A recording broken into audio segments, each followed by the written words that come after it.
17 दिन हो चुके हैं, एक नोटिफिकेशन उस अप्रूवल के बाद जो है अभी तक जारी नहीं किया गया। ये सिर्फ और सिर्फ बदनीयती है वजारत खजाना की जानिब से।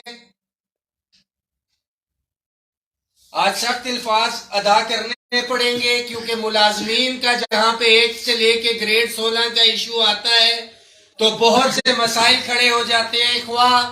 सूबों की तर्ज पे अपग्रेडेशन हो तो आइन का आर्टिकल 240 आप मुलाजमीन को पता है वो आड़े आ जाता है, मगर जब 150% एग्जेक्टिव अलाउंस देने की बारी आती है ग्रेड 17 से ऊपर के अफसरान को तो वो एग्जेक्टिव अलाउंस जो है वो हलाल हो जाता है। उसमें भी सेक्रेटरीट के कुछ मुलाजमीन को महरूम रखा जाता है और जब वो सेक्रेटरीट के अफसरान एहतजाज करते हैं तो वो एहतजाज हलाल हो जाता है और उनके साथ कमिटमेंट कर ली जाती है कि उनको भी एग्जेक्टिव अलाउंस दिया जाए। मगर सबसे मजलूम तबके की बात की जाए जिसको सबसे आखिर में एग्जेक्टिव अलाउंस मिला है तो वो भी हमारे सेक्रेटरीट के ही अफसरान है और शायद खुदा की लाठी बेआवाज होती है। कुछ मखसूस लोगों की सजा जो है सेक्रेटरीट के बाकी अफसरान को मिल रही है कि जो आखिरी इतलात थी कि 150% की बजाय 100% के ऊपर लेके आया जा रहा है। हमारा यही मुतालिबा है कि किसी का भी अलाउंस काटा ना जाए और किसी को तफरीक का खात्मा करने का शौक है तो सबसे पहले सूबाई सेक्रेटरीट, सूबाई वज़ीर आला, गवर्नर हाउस के बाद अगर किसी को शौक है, मैं बार बार कह रहा हूं कि हम इसके बिल्कुल भी हक में नहीं है, वफाक में prime minister office, president office, national assembly, NAB, FIA, फिर कोई अदलिया का रुख करे और उसके बाद सेक्रेटरीट के मुलाजमीन या जिसको कोई रिलीफ दिया है उसका रुख करे तो मजा भी आता है कि किसी का अलाउंस काटा जा रहा है।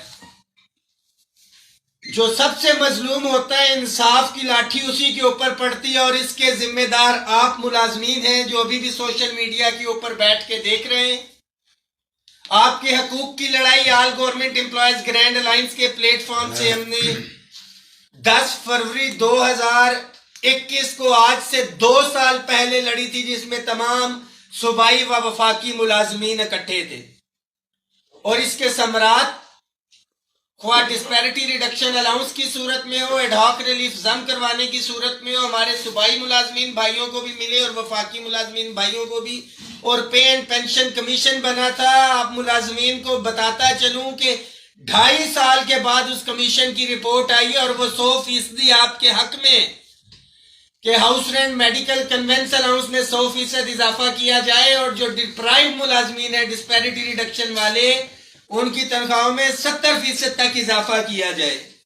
मगर हाय रे हमारी किस्मत कि हम सोशल मीडिया पे बैठ के तनकीद तो कर सकते हैं, मशवरे तो दे सकते हैं, अपने जायज आईनी हक के लिए बाहर नहीं आ सकते। मगर मुझ पे कर्ज है उन मुलाजमीन का जिन्होंने एतमाद किया है, एतबार किया है और मुझे अपने हकूक की जिम्मेदारी दी है कि मैं उनकी आवाज बन सकूं। जनवरी तक जो है 7 दिन का हम गवर्नमेंट को हम टाइम दे रहे हैं कि इस नोटिफिकेशन को तमाम हिचें दूर करके जो है इस समरी को जो है फौरी तौर के ऊपर इसका नोटिफिकेशन किया जाए। बसूरत दीगर तमाम पाकिस्तान भर के मुलाजमीन के लिए ये मैसेज है, खास तौर पे वफाकी मुलाजमीन के लिए और उससे भी बढ़ के तमाम डेली वेजेस कॉन्ट्रैक्ट मुलाजमीन और TLA मुलाजमीन के लिए कि आपने अब्दुल कादिर मंदूखेल साहब की जो कमेटी है उनको मजबूत करना है। वो जो आपकी लड़ाई लड़ रहे हैं शायद मैं भी उस तरह से न लड़ सकता जो कि स्पीकर नेशनल असेंबली की कमेटी जो बनी है जिस तरह से उन्होंने आपका मुकदमा लड़ा है। मगर कुछ लोग ऐसे हैं, ख्वाह अपग्रेडेशन हो, तनख्वाहों के इश्यूज हो या आपकी रेगुलराइजेशन हो, मुलाजमीन को और हमारे मुंतखब नुमाइंदों को आमने सामने लाना चाहते हैं। हम पहले दिन से हमारा मौकफ था, हम गैर सियासी थे, गैर सियासी हैं, गैर सियासी रहेंगे, पूरा मन थे, पूरा मन है, पूरा मन रहेंगे। जो भी मुंतखब गवर्नमेंट है हम उसके साथ शाना बशाना यहाँ पे खड़े हैं और मुल्क को तरक्की की जानिब गामजन करते हुए जो अपना किरदार अदा करेंगे। आपके लिए ये मैसेज है कि भरपूर तरीके से आप तैयारी रखें। 1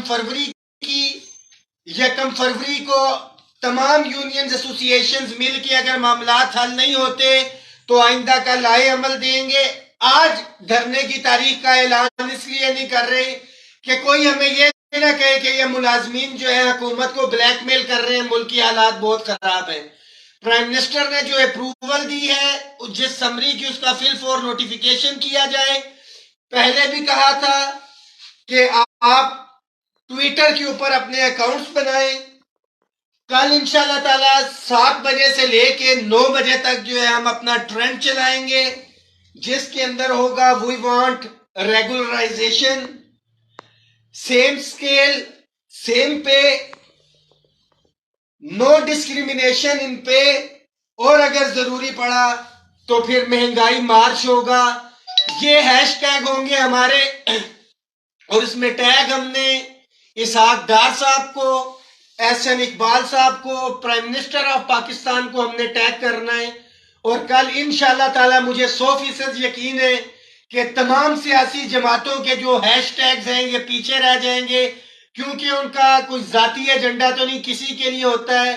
ہر بندہ یہ ری ٹویٹس کرے گا, اخبار تو یہ لوگ پڑھیں یا نہ پڑھیں, ٹیلی ویژن دیکھیں یا نہ دیکھیں, مگر ٹویٹر کو فالو کیا جاتا ہے. ڈپٹی کمشنر اسلام آباد کو بھی آپ نے ٹیگ کرنا ہے اور آئی جی پولیس کو بھی آپ نے ٹیگ کرنا ہے. انشاءاللہ تعالیٰ کل سے ہمارا روزانہ کی بنیاد پہ 7 سے 9 بجے جو ہے یہ ٹاپ ٹرینڈ چلے گا. تمام گروپ میں آپ نے شیئر کرنا ہے, اپنے ساتھیوں کو موٹیویٹ کریں. 1 فروری کو آگے کا لائے عمل دیں گے, اور ڈیفینیٹلی میں ایک چیز کلیئر کرتا جاؤں کہ 1 فروری کو دھرنے کی تاریخ کا اعلان کیا جائے گا, اور بہت لمبی ڈیٹ نہیں دی جائے گی. تمام ساتھی اس میسج کو نوٹ کر لیں, جو انتظار کر رہے ہیں اپ گریڈیشن کا, ریگولرائزیشن کا. یہ آپ کی ذمہ داری ہے کہ قائدین تو اپنے حصے کی لڑائی لڑ چکے, آپ اپنے بچوں کا جائز آئینی حق لینے کے لیے کتنے سنجیدہ ہیں. گھروں کو چھوڑنا ہوگا, بستروں کو چھوڑنا ہوگا, اور عملی طور پہ آپ کو میدان میں آنا ہوگا. صرف ایک ہی میسج ہے انتظامیہ کے لیے بھی, ان کے لیے بھی, کہ ملازمین اتحاد زندہ باد, ملازمین اتحاد زندہ باد. ہم سب ایک ہیں, جینا ہوگا, مرنا ہوگا, دھرنا ہوگا, دھرنا ہوگا. انشاءاللہ تعالی 31 جنوری تک ایشوز ریزالو نہیں ہوتے تو 1 فروری کو وزارت خزانہ کے سامنے جو ہے ہم دھرنے کی تاریخ کا اعلان کریں گے. اور دھرنا اگیگا نے جب بھی دیا ہے وہ فیصلہ کن دھرنا دیا ہے. جیل میں جانے کے لیے تو تیار ہیں, مگر آج سے 2 سال پہلے جن ایشوز کے لیے جیل گئے تھے, 3 وفاقی وزراء کے ساتھ معاہدہ ہوا تھا, اس سے کسی صورت میں نہیں پیچھے ہٹیں گے. یہ آپ سے وعدہ ہے. بہت شکریہ. مہمان باجوہ قدم بڑھاؤ, ہم تمہارے ساتھ ہیں.